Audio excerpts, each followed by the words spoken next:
शांत के लिए शर्त होता है, तो पहला जो शर्त होता है, तो अगर हम जैसे अगर जो कोई भिन्न है तो भिन्न जो होता है वो हमेशा अंश बटा हर के रूप में रहता है।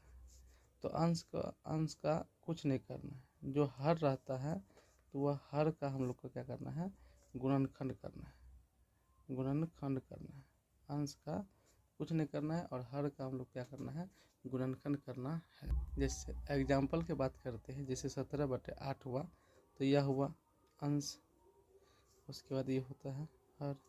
तो अंश का कुछ नहीं करना है, जैसे अंश है 17 तो 17 कुछ नहीं करना। हर का क्या करना है, गुणनखंड करना है।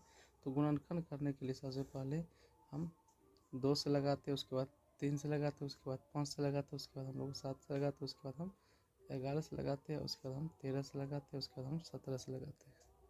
ठीक है, तो जैसे 2 से लगते हैं 4 होगा, उसके बाद 2 से लगते हैं 2 होगा, उसके बाद 2 से लगाते हैं।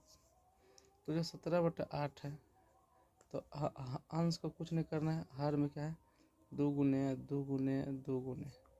तो उसके बाद तो 2 कितना है, 1 2 3, तो 2 पावर 3 हो गया। तो इसके लिए शर्त यह होता है कि जिस सिर्फ जो है, तो अगर हम गुणनखंड करते हैं तो गुणनखंड करने के बाद सिर्फ क्या आना चाहिए, सिर्फ जो है सिर्फ 2 आना चाहिए, सिर्फ 2 आना चाहिए, सिर्फ 2 आना चाहिए। दूसरा शर्त यह है कि सिर्फ 5 आना चाहिए।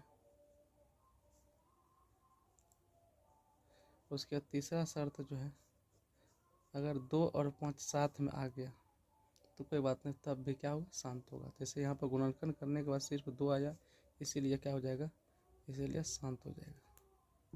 अगर दूसरा क्वेश्चन की बात करते हैं, जैसे ये अंश हुआ, तो अंश को कुछ नहीं करना होता है। हर का क्या करना है, गुणनखंड करना होता है। तो हर कितना है, 100 है, तो 100 का क्या करना है, गुणनखंड करना है। तो गुणनखंड करने के बाद फिर 5 से लगेगा, फिर 5 होगा, तो 15/100 हुआ। तो हम बताए थे कि 15 का कुछ नहीं करना है, और 100 का क्या हुआ, जैसे 2 पर पावर 2 हो गया, क्योंकि 2 2 होगा। उसके 5 जो है 1 1 2। तो हम बताए थे पहला नियम जो है, जो सिर्फ क्या आना चाहिए, 2 आना चाहिए। उसके बाद दूसरा शर्त यह है, सिर्फ 5 आना चाहिए। अगर साथ में दोनों आ गए तब भी क्या होगा, शांत होगा।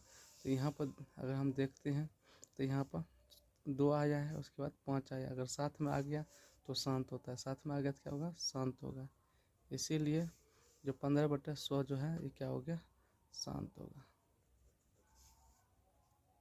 अगर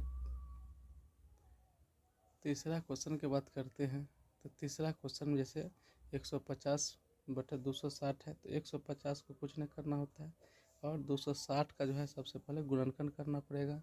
तो 260 का गुणनखंड अगर हम लोग करते हैं तो 2 से भाग देते हैं, तो यहाँ पर होगा 130, उसके बाद फिर देंगे तो 65 हो जाएगा। अगर फिर 5 से लगाते हैं फिर 13 हो जाएगा, फिर 13 से लगाते हैं, यहाँ हो गया। तो 2 कितना आया, तो 2 पावर 2 हो गया, क्योंकि 2।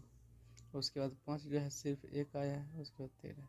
तो हम बताए थे शांत के लिए शर्त जो होता है, तो अगर सिर्फ 2 आया तो शांत होगा, उसके बाद सिर्फ 5 आएगा तो शांत होगा, उसके बाद अगर दोनों साथ में आ गया तो शांत था। इसके अलावा अगर कोई संख्या आता है इनके साथ में या अकेले आते हैं तो वह अशांत कहलाएगा। जैसे यहाँ पर 2 आया तो शांत होगा, 5 आएगा तो शांत होगा, दोनों साथ में रहता तब भी शांत होता, लेकिन इसके साथ में अगर जो है 13 आ गया, इसीलिए जो है अशांत हो जाएगा। तो इसीलिए हमारा जो आंसर हो गया, अशांत हो गया।